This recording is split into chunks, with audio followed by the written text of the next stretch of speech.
Nós iniciaremos as nossas atividades com o primeiro painel do dia, intitulado Do Tradicional ao Digital, como a tokenização está redefinindo o mercado financeiro. Eu chamo ao palco o Bruno Campos, CTO da Clever.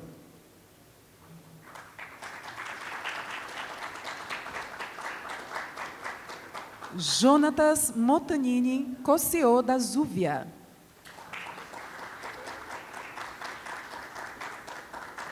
Tatiana Revoredo, cofundadora da The Global Strategy. Com a moderação de Fabrício Avino, sócio-administrador do Cepeda Advogados. Bom painel a todos. Alô, alô. Bom dia a todos. É um prazer muito grande estar aqui. Eu sou Fabrício Avino, sou sócio do Cepeda Advogados. Começo agradecendo à AB Cripto pelo convite de moderar o painel e aos companheiros aqui de palco que em 40 minutos de conversa prévia já me ensinaram um monte, então tenho certeza que vou aprender ainda mais e vocês também com eles, todos muito especialistas e muito competentes no que fazem as estrelas aqui do painel. Eu queria começar, na verdade, se vocês me permitirem, passando a palavra para vocês para que se apresentem e apresentem, né, cada um a entidade que representam aqui e a conexão de vocês com o mercado de token, acho que como uma introdução para depois a gente entrar na discussão do que é o painel de fato, por favor.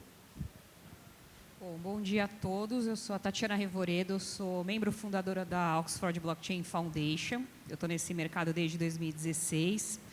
Atualmente eu sou estrategista de novas tecnologias com foco em modelos de negócios, aí eu tenho formação em blockchain, inteligência artificial e cibersegurança, em Oxford, no MIT, em Harvard.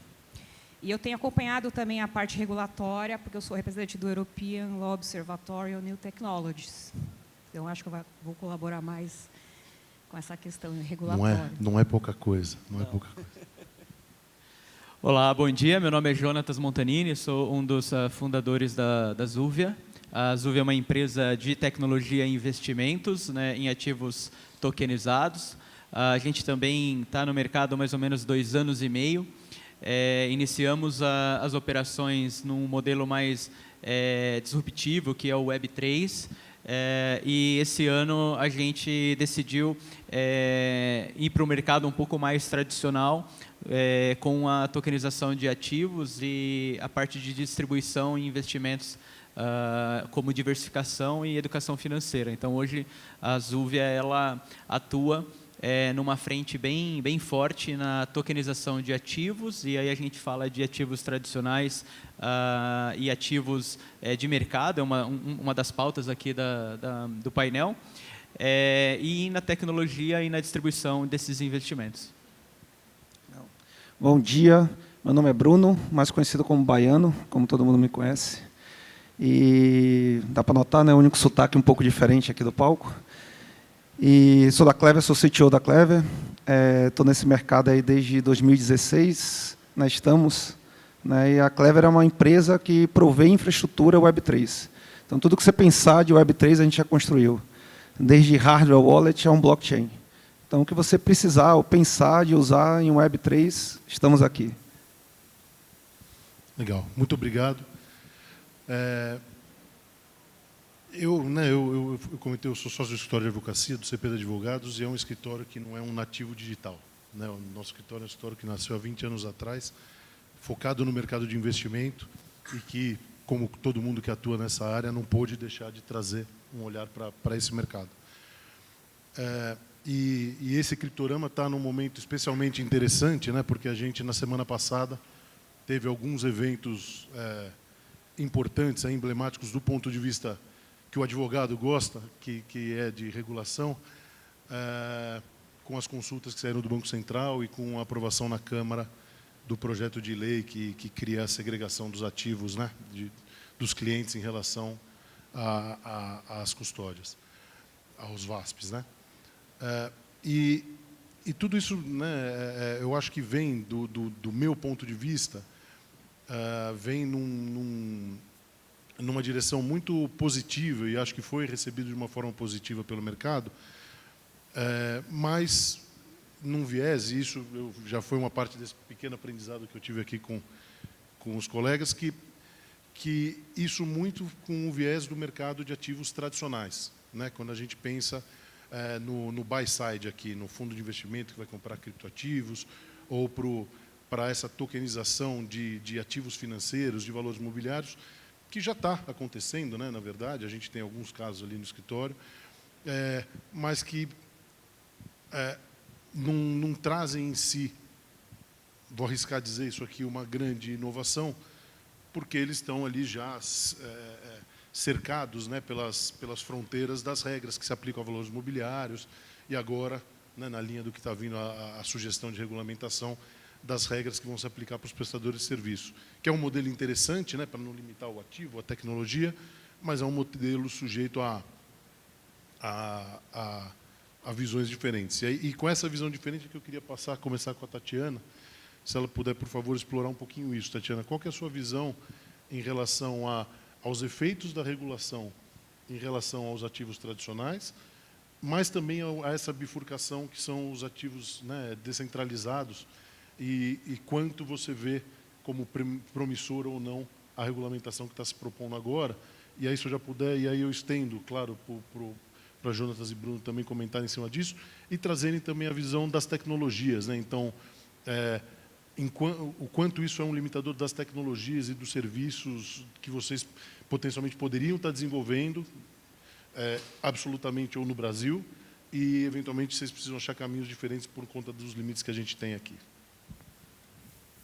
O Brasil, assim como a grande maioria dos países, eles estão seguindo, né, as orientações do GAFI, né, que é o Grupo de Combate de Ação ao Terrorismo, que a grande maioria dos países faz parte, que é um órgão que emite, né, vocês devem saber que são do mercado tradicional, eles emitem orientações sugestivas para os membros integrantes. Se um membro não seguir aquelas orientações, eles não têm uma penalidade direta, mas aí eles acabam sofrendo penalidades indiretas, né, como não conseguem financiamento do FMI, esse tipo de coisa. Então, o Brasil está dentro das orientações do GAFI.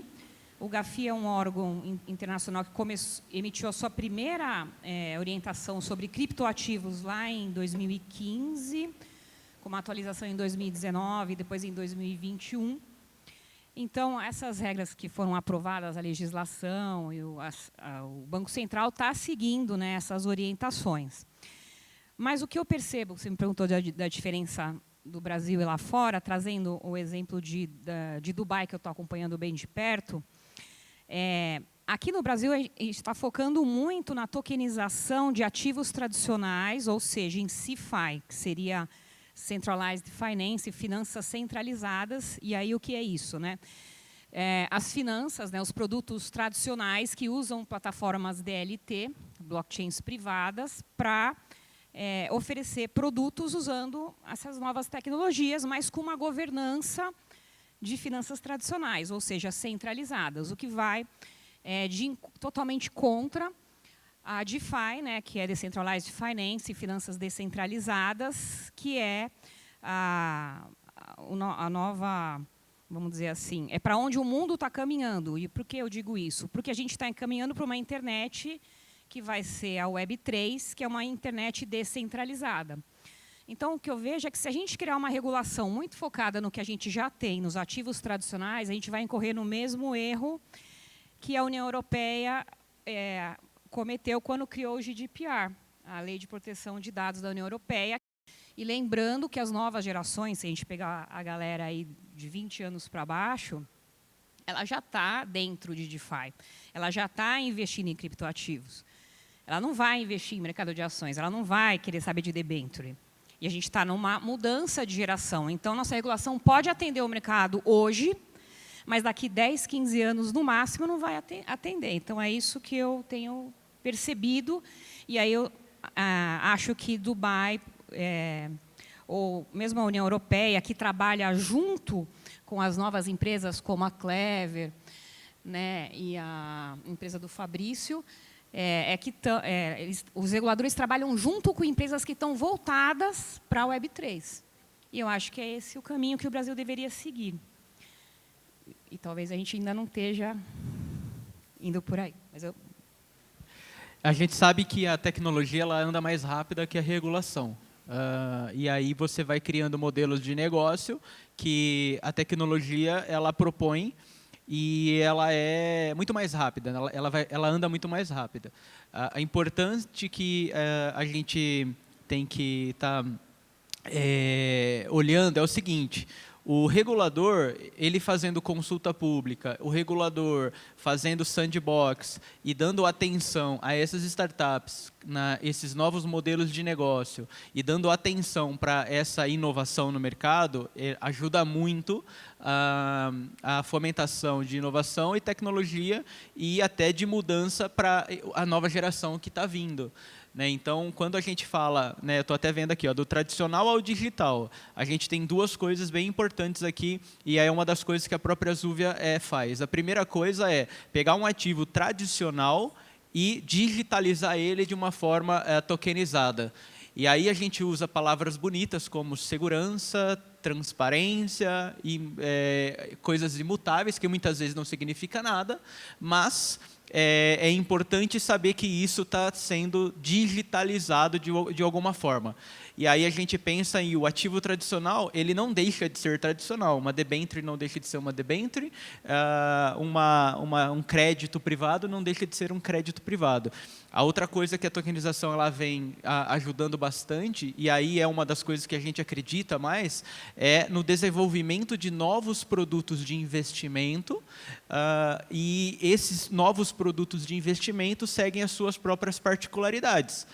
O que o órgão regulador vai fazer é tentar colocar um teto e direcionar algumas regulações que já existem, adaptações para que a gente não saia muito do trilho, porque se eu faço um ativo tokenizado e distribuo ele fora, como que eu sigo as normas? Quais são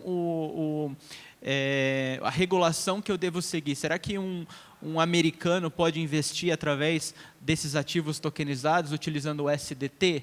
Como que eu faço isso? Então, a gente tem um certo teto, que o regulador coloca, mas na intenção de proteger o mercado e adequar. Então, eu acho que lá na frente a gente vai conseguir ter uma disruptura do mercado, mas não porque o regulador quer e não porque os novos modelos de negócios vão ser bons. É porque a nova geração vai forçar isso a acontecer. A nova geração que está vindo, não sei aqui, quantos aqui compraram Matic nos últimos 3 meses? Uma pessoa. Meu filho pediu de Natal Matic. E aí, assim, meu filho tem 13 anos. O que você quer Matic de Natal? Eu quero comprar um NFT. Então, assim, quantos aqui compram um NFT? Quantos aqui investem numa criptomoeda? Quantos aqui têm uma MetaMask, uma carteira descentralizada para guardar isso aqui? É mais difícil o mercado tradicional agora, só que a nova geração ela já cresce com isso. E aí, quando eu falo assim, quantos aqui sabem que é uma skin de Counter-Strike? Poucas pessoas. Você pagaria 20 mil reais numa faquinha do Counter-Strike? 10 mil reais? 500 reais? Tem uma pessoa que levantou a mão, 500 paga, tranquilo. Na nossa concepção de um pouco mais tradicional, jamais eu compraria uma faquinha de um game por 500 reais. Eu acho que eu nunca comprei uma skin de um game. Só que essa nova geração, ela compra, ela armazena, ela vende, ela faz trade, ela tem a comunidade, ela tem o Discord, ela está em um outro nível. E esse outro nível que eu estou dizendo vai chegar muito rápido no mercado. E a gente tem que estar preparado, porque vai vir atropelando. Pelo menos é isso que eu acredito. Então, a regulação ela tem que, sim, existir e ela tem que dar oportunidades para a gente evoluir e inovar. Alô? Opa. E eu vou só te corrigir. Você já comprou skin de games. Seu filho comprou, com certeza. O meu de 8 anos já tem Bitcoin, tem skin de game, tem um monte de coisa. Essa nova geração, ele me pediu, o seu pediu Matic, o meu pediu Bitcoin. Pai, eu quero um Bitcoin. Falei, você ainda é muito novo para ter. mas eu vou te dar ali uns pedacinhos de Bitcoin, né? Está valendo. Uns 100, 200 dólares está valendo, mas ainda é muito para você. Tem 8 anos só, mas já sabe o que é Bitcoin, já tem noção, já conversa sobre NFT, né, nos grupos de games. Né? Então, assim, é uma outra geração com outra cabeça. Né? E é um outro mundo que está vindo, realmente. E sobre essa dificuldade, né, do mercado brasileiro, a gente conversou um pouquinho no backstage, aí, né, é exatamente isso, né, como você colocou. Às vezes a gente tem que buscar soluções lá fora, porque aqui no Brasil a gente não tem realmente o suporte legal, né, para fazer as coisas. Né? Então, por exemplo, a solução de DeFi está em Dubai, né, porque aqui não tem condição de rodar, tem que rodar lá. Né, para poder estar certinho. Aí fala, pô, mas e prevenção e lavagem de dinheiro? A gente tem uma integração com a TRM Labs e a gente faz screening, address a address, de cada um que passa lá fazendo um swap peer-to-peer. Então, você tem como adaptar, você tem como fazer screening de address, você tem como ter, aliás, isso é uma das grandes vantagens do blockchain, é tudo público, transparente, tem como você saber todo o fluxo do dinheiro, de onde veio, para onde foi, e onde é que está. Então, assim, hoje já existe Chain Analysis, TRM Labs, você consegue plugar nas suas ferramentas, ou procure a gente sabe como fazer isso, e você consegue plugar um sistema de prevenção de lavagem de dinheiro a algo totalmente descentralizado. Isso não é utopia, isso é possível. E tem mecanismo do tipo, o dinheiro chegou lá, mas é um dinheiro de terrorismo.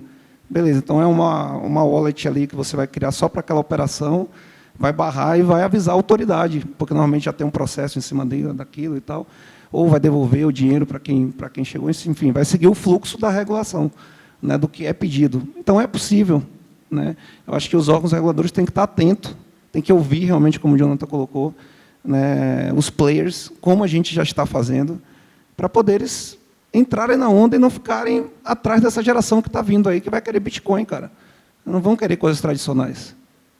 Eu vou pegar um gancho no que você colocou agora, que para mim é uma dúvida, né, mais uma dúvida, mas que eu acho super interessante. Eu tinha conversado um pouquinho com a Tatiana também.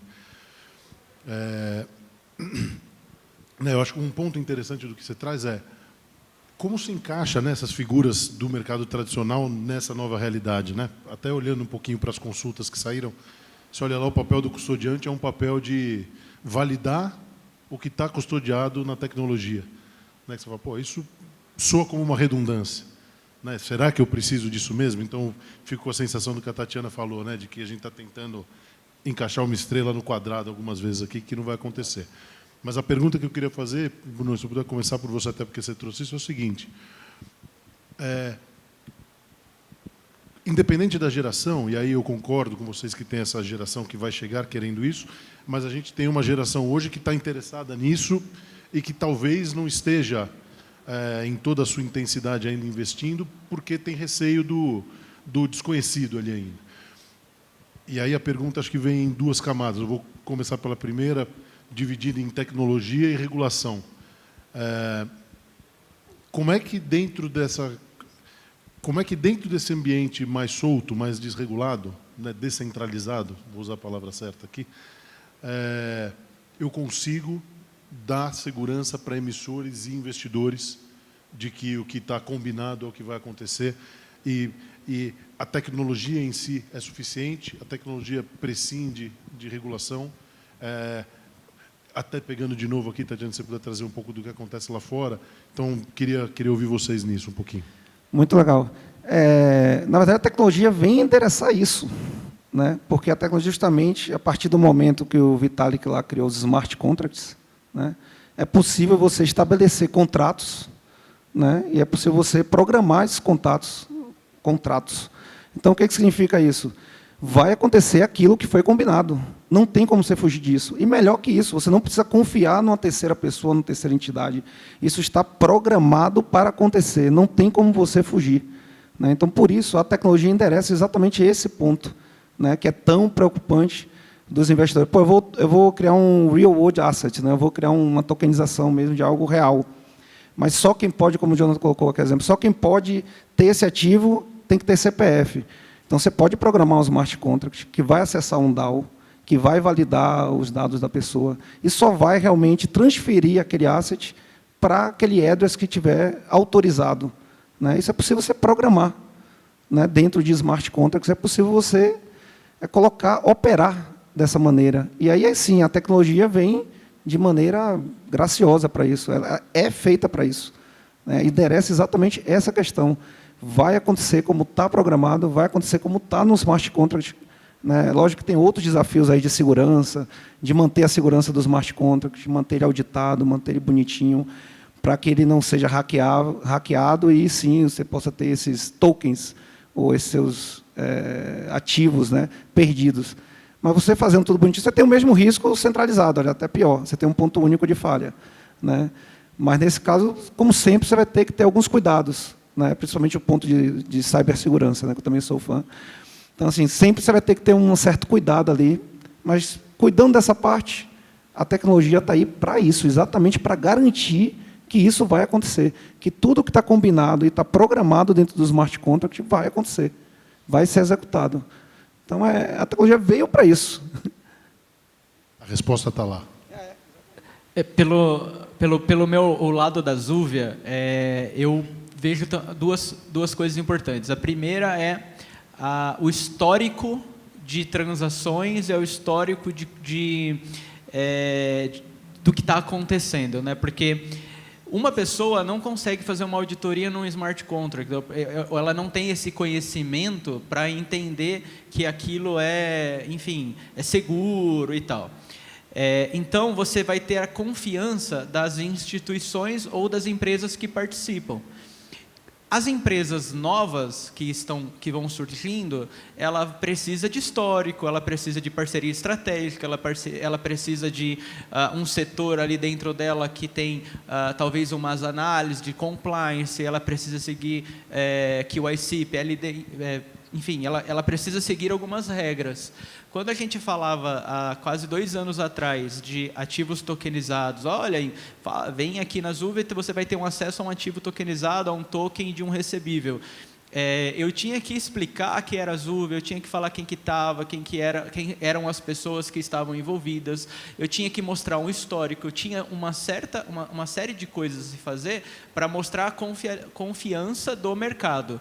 Então, isso vai surgindo aos poucos. Então, não é uma startup que ela nasce, ela tokeniza alguma coisa e pronto, acabou. Não, ela vai ter que ganhar espaço, mercado, seguindo algumas regras. Então, vou dar um exemplo aqui. Com tokenização, qualquer pessoa pode ter acesso a um tipo de investimento que antes não era acessível, anteriormente não era acessível. Então, vou dar um exemplo. A antecipação de cartão de crédito. Isso é um modelo tradicional. É um crédito que alguém ali vendeu no estabelecimento, ele antecipou esse crédito, assim como ele antecipa através de outros players de mercado tradicional. Esses outros players têm um fundo por trás, eles fazem antecipação e faz o mercado gerar. Pô, tradicional. Quem que participa desse ganho, dessa renda fixa ou dessa rentabilidade que pode ser oferecida? Os grandes investidores ou os grandes fundos. Com tokenização dentro da Zuvia, por exemplo, eu faço a antecipação, aí eu sigo o órgão regulador, securitização. Eu faço a distribuição, aí eu sigo a crowdfunding, recomendações. E aí eu divido isso em tokens e jogo dentro da plataforma. Pô, legal, agora qualquer pessoa tem acesso a uma antecipação de cartão de crédito, seguindo algumas regras que eu estabeleci, que eu deixo claro isso dentro da plataforma, que vai pagar 139% do CDI com liquidação 28 dias. Pô, isso é legal e eu fiz uma disrupção. Por que eu falo sempre nesses ativos? Porque a importância da educação financeira não é só comprar Bitcoin e não é só comprar ativos tradicionais, é a diversificação. Então, quando eu tenho uma diversificação entre ativo tradicional e ativo digital, e dentro do ativo digital eu tenho muitas opções ali dentro, eu tenho recebível de cartão, eu tenho recebível de duplicatas, eu tenho precatório, eu tenho imobiliário, eu tenho um monte de coisa aqui, aí eu tenho uma diversificação da diversificação. Então, eu começo a ganhar confiança do mercado para que as pessoas comprem isso daqui. Hoje, qual que é a desconfiança do mercado? Qual que está no hype? É bet. Então, assim, o cara não investe nem no tradicional e nem no digital, mas ele joga tigrinho. Só que, como que ele pode jogar tigrinho ou apostar tanto assim e abrir a conta tão simples numa bet? Faz uma propaganda, ele aparece ali no Instagram e ele já abre a conta. Por que isso está acontecendo? Acho que é uma das coisas que a gente, inclusive, acho que vai falar um pouquinho sobre isso, mas é a confiança. Alô? Oi. Mas é bom destacar que criptoativos não tem nada a ver com aposta, nem nada, apesar de muita gente achar, né? Isso. Mas, com base no que eles estão trazendo, eu só queria trazer um outro ponto que eu acho que é importante a gente trazer aqui. Tem como fazer auditoria em smart contract, é isso que eu faço na minha empresa, e N outras empresas. Quando você tem um hackeamento no smart contract, como aconteceu com a Terra Luna em 2021, você, em questão de horas, todas as empresas de cibersegurança já conseguem identificar de onde veio o hack, para onde foi a carteira, e geralmente no Twitter todo mundo acaba ajudando e consegue, em menos de 4 dias, descobrir quem foi, aonde está o dinheiro. Isso não acontece no mercado tradicional. E aí eu vou trazer um ponto que é muito importante, que as pessoas não percebem. Onde está a segurança da tokenização que vem através da tecnologia blockchain? A tecnologia blockchain resolveu um problema da computação de milênios, que chama gasto duplo.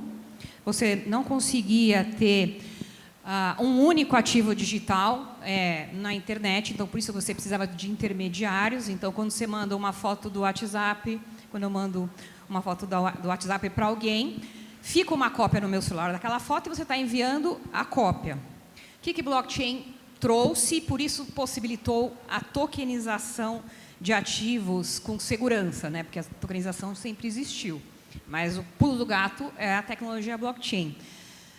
O blockchain realmente permite que, quando você envia algum objeto digital ou a representação de objeto físico, realmente vai sair da minha carteira, do meu WhatsApp, e vai estar na carteira da terceira pessoa.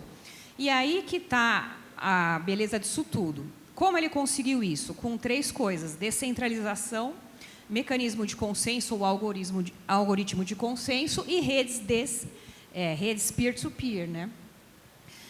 Então, a segurança desse novo mercado que está surgindo, DeFi, finanças descentralizadas, está na descentralização, no uso de protocolos abertos e no uso de algoritmos de consenso que fazem, às vezes, dos intermediários. Então, com DeFi, finanças descentralizadas, você não precisa daquela infraestrutura de gerenciamento de risco que os bancos e o mercado centralizado precisam. E aí, com isso, você libera um grande capital que ficava preso nessa infraestrutura de gerenciamento de risco.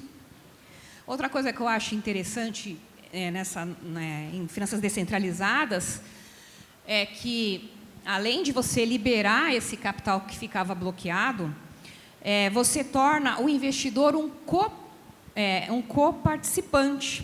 Por exemplo, numa blockchain pública, se eu quiser fazer staking de um token, eu ganho o lucro por estar garantindo a segurança daquela rede. Isso não existe no mercado tradicional. Então, e isso está totalmente de acordo com a internet que a gente está caminhando.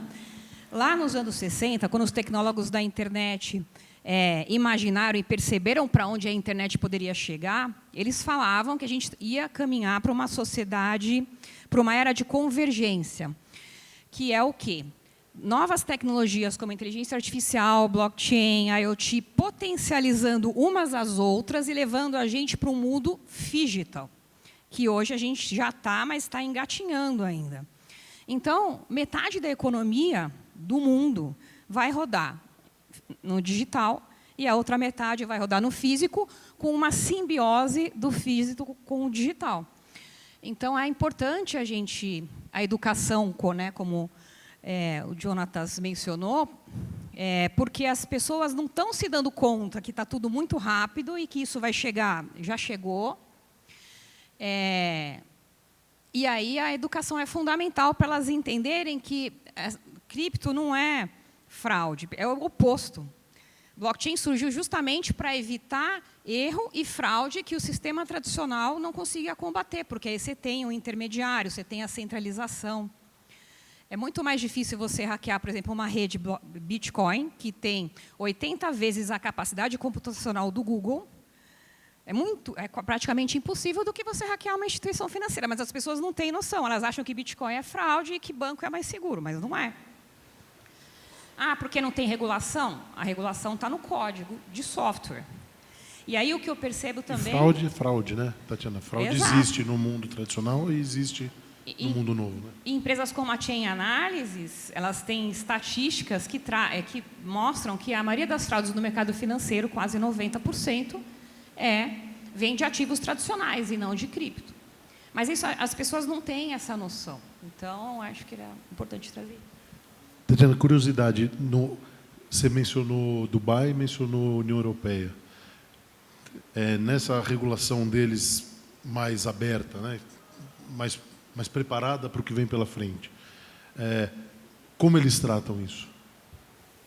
Como eles tratam isso? Como existe uma regulação que mira em segurança, em disclosure, em educação financeira, e aí também já voltando, né, pegar essa pontinha desse tópico, o que vocês acham que seriam boas medidas de educação financeira para mostrar exatamente o que você está falando, que é um mercado que tem segurança nativa, né? Mas as pessoas talvez precisem saber disso. Os reguladores estão aprendendo e a sociedade também, assim como quem está no mercado, né? E eu acho que um diferencial que eu vejo em alguns países, e talvez aqui não, aqui a regulação é muito tocada pelas agências reguladoras. Mas nos países que lançaram já regulações de tão mais avançadas, essa, por exemplo, da segregação de ativos, né, da exchange, isso veio da MiCA, né, da regulação europeia.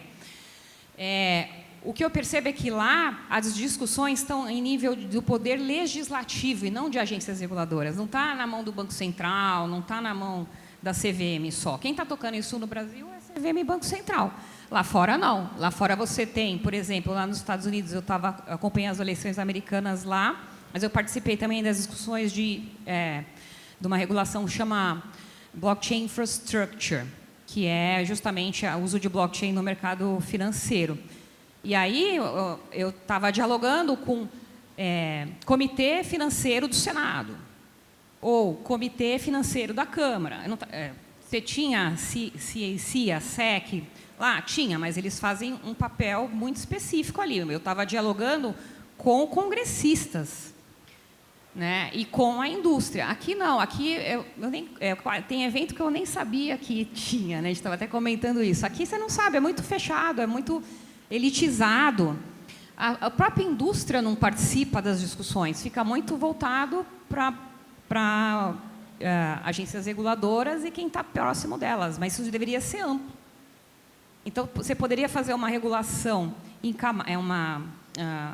uma licença em camadas, como é em Dubai, mas trazendo junto universidade, trazendo junto a indústria para debater, para discutir, e trazendo junto representantes da sociedade, que é o quê? O legislativo, não o Banco Central. Eles não são eleitos.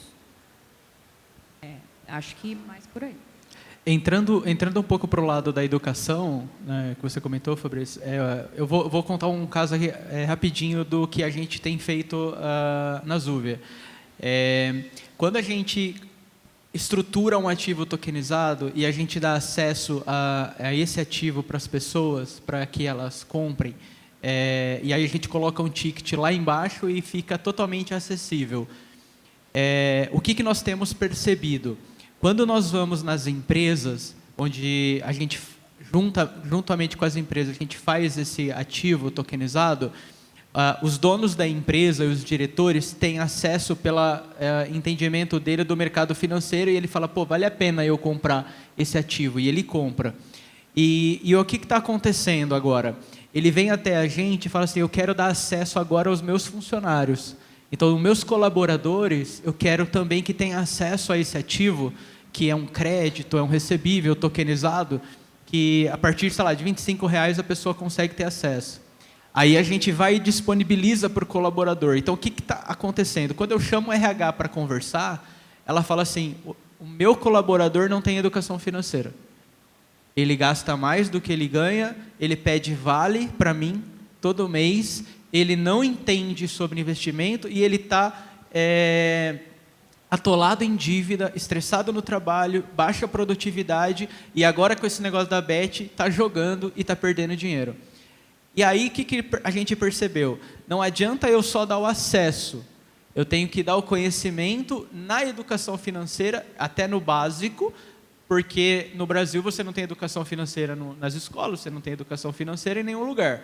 Então, o que a gente faz? A gente vai lá na empresa, dá uma palestra de educação financeira para as pessoas, para os colaboradores.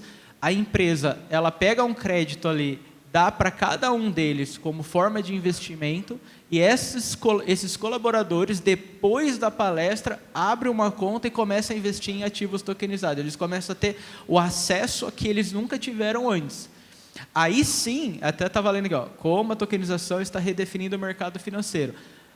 O colaborador, soldador de uma fábrica, de uma indústria, né, que é cliente inclusive da Zuvia, tem acesso ao mesmo ativo que o dono da fábrica tem.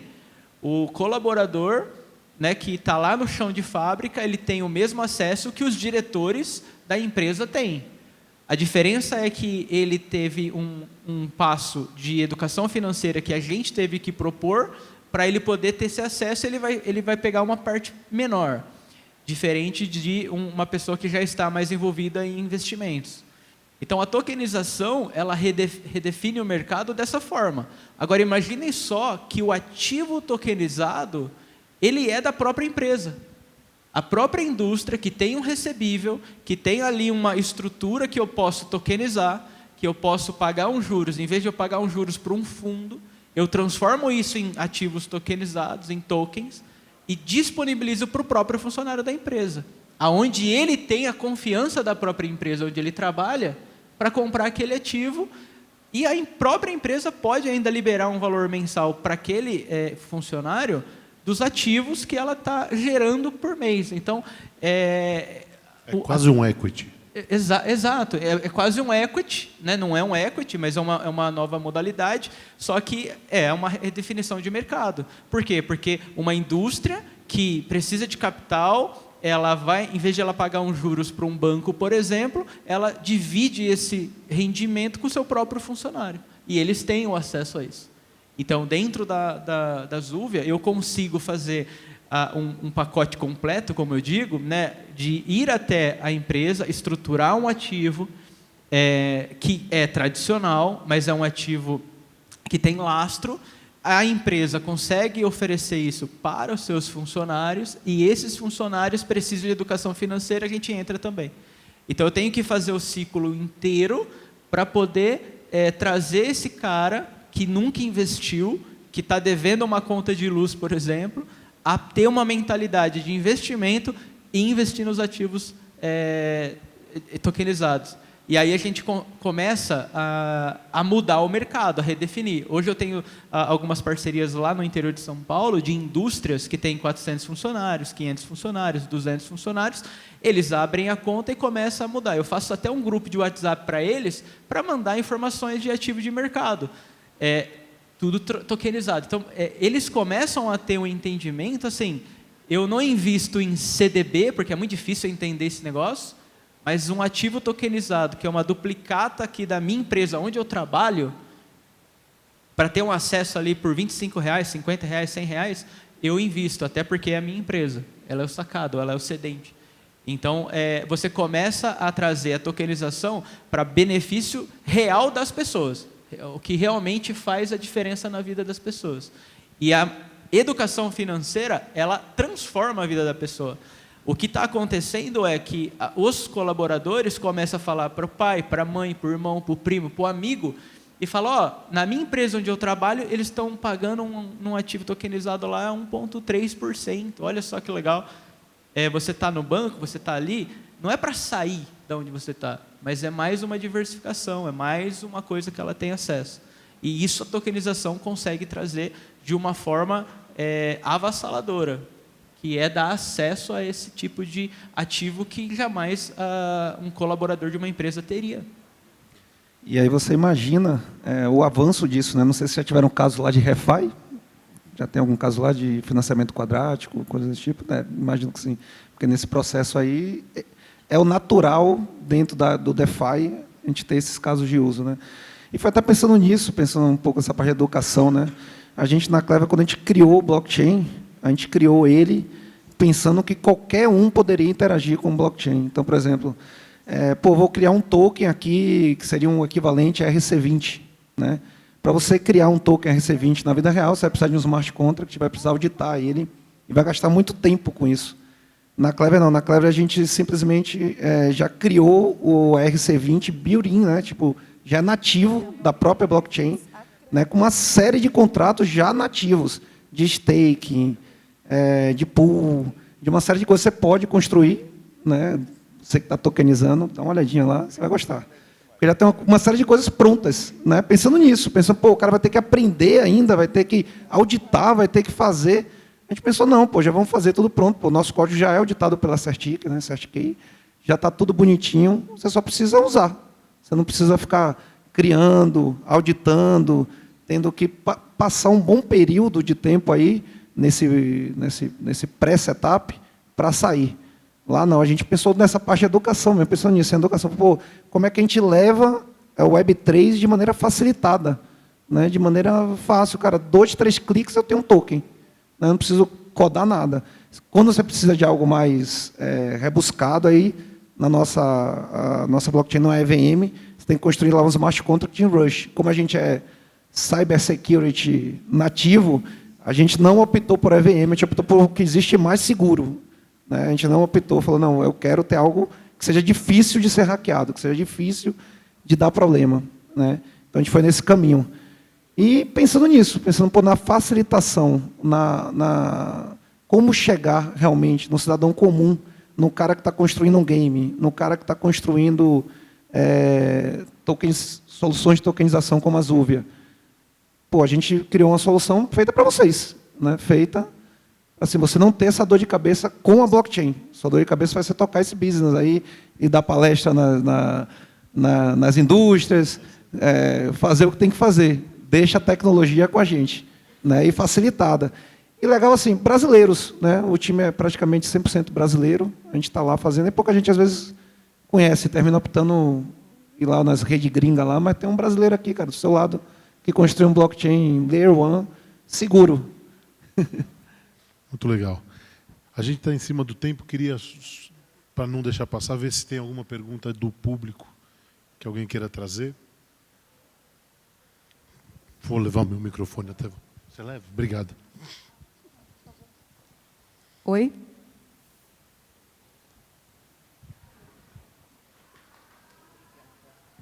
Bom dia, pessoal. Eu sou a Fabiana, eu sou da Original My. Original My é uma empresa pioneira no uso da tecnologia blockchain para a área de negócios. Nós surgimos em 2015, né, quando ninguém falava em blockchain para negócios, só para a parte de criptomoedas, né? A empresa precisou ir embora do país em 2018 para a Estônia, para poder dar sequência ao projeto dela, porque realmente aqui no Brasil tudo caminhava. Se hoje continua lento, a gente pode imaginar, para quem acompanhou, a Tatiana é uma delas, desde o comecinho, com o Edilson, com a Miriam, então sabe as pedras, né, que eles, né, e vocês, né, quebraram no início aí de todo o processo. E aí eu queria trazer uma provocação para vocês, porque o que eu estou na empresa desde 2019, então já tem uma estradinha também aí interessante. E o que eu vejo no país onde a gente tem um sistema financeiro, né, que em qualquer lugar do mundo, sob muitos aspectos, ele é incrível, né? Vamos falar aqui de mercado tradicional, né? Se a gente pensar em processo de compensação, não existe nada no mundo mais fantástico do que existe no Brasil. Então, saber fazer a gente sabe, né? Eu acho que a Tatiana trouxe pontos importantíssimos, que é a necessidade não de uma CVM ou, né, do próprio Banco Central estarem atuando, mas sim chamar a indústria, né? A Tatiana é uma referência, né, quando a gente está falando desse universo que a gente está inserida. E ela não saber, para mim, me causa assim, né, um espanto absoluto. Eu não saber é normal, mas ela não saber realmente. Então, o que eu vejo é que o mercado sabe como fazer. A questão é vontade, né, e é política. Né? A questão é vontade, ela é política. Né? Quando a gente vê os bancos, né, que pagam para nós misérias e ganham milhões, qual é o interesse deles em agilizar esse processo, em participar desse processo? Enfim, para mim, a resposta é quase que imediata. Né? E aí ficam dificultando a nossa vida, a verdade é essa, e a gente fica nessa luta, né, que é uma luta mesmo, né, envolvendo aí todas as entidades, né, tem todas elas. Então, assim, eu estou trazendo uma provocação, uma reflexão para nós, né, porque esse é o cenário que a gente vive. Né? E quando eu ouço o Jonathan, né, falando da educação, eu acho maravilhoso, é um caminho, mas nós somos formiguinhas, né? Nós somos formiguinhas, e estamos fazendo um trabalho, estamos quebrando pedra. Eu estou desde 19 junto com vocês quebrando pedra. Então, esse é o mundo que a gente está, quer dizer, a gente precisaria trazer mesmo todos, né, enfim, trazer pessoas das mais diversas áreas, todos os atores para dentro desse cenário, para a gente realmente mudar a realidade. Né?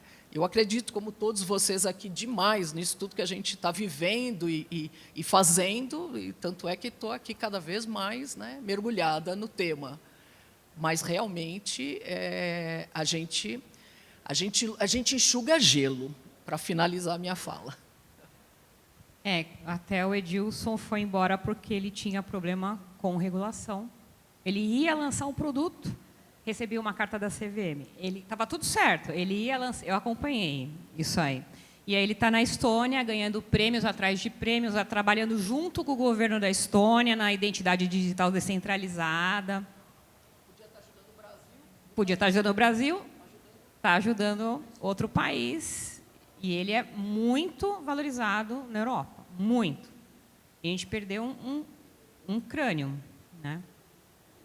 Eu não consigo deixar de associar essa fala da Fabiana, né? Da Fabiana, com um ponto que você falou antes, que é onde está concentrada a discussão. Né? Porque, assim, até linkando com o que a gente está falando aqui, eu acho que, de fato, pegando os cases aí de Jonatas e Bruno também, para o mercado financeiro, está acontecendo essa redefinição. Só que, como isso está ainda concentrado em Banco Central e CVM, eu acho que está no mercado financeiro. Né? Isso não está aberto. Eu não sei, não é isso? Então, fala. Eu acho que eles estão engessando, querendo usar novas tecnologias para manter o status quo. Jonatas, Bruno, alguma consideração final aí em relação ao tema? Alguma mensagem final aí que vocês queiram deixar? Eu só gostaria de agradecer a presença de todos, agradecer pelo convite. É sempre um prazer poder estar falando sobre tokenização e essa redefinição do mercado financeiro. É muito importante a gente trabalhar em conjunto com não só as empresas de tecnologia, mas também os reguladores, a fim de fazer produtos e inovar para o lado certo, né, para que as pessoas sejam beneficiadas. Acho que, no final, o mais importante é trazer valor não só para o mercado, mas benefícios diretamente para as pessoas que vão ter acesso a esse tipo de inovação. Não adianta só a gente criar novidades, inovação, e as pessoas não se beneficiarem diretamente com isso. Então, acho que eventos como esse estão no caminho justamente disso, de fazer com que as pessoas tenham mais conhecimento, entendimento, e elas possam entender os benefícios que não só a tokenização, mas, enfim, a descentralização, a própria centralização em alguns momentos traz para as pessoas.